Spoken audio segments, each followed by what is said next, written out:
how to make a video collage with the InShot app. Hello everyone, this is Sabrina here to help you today. So without any further ado, let's get right into the video. So first, launch your InShot application. Then simply go to Collage.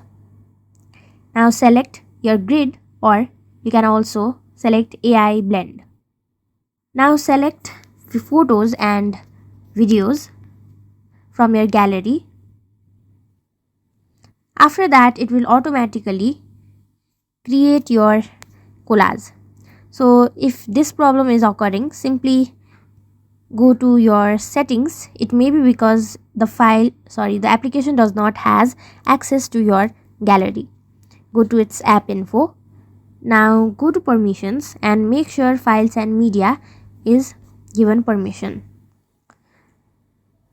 Wait for your gallery to load, and then after that you will have to simply import your videos and photos, and it will create a collage for you. So that's it. Thank you for watching this video. Make sure to like, share and subscribe to our YouTube channel.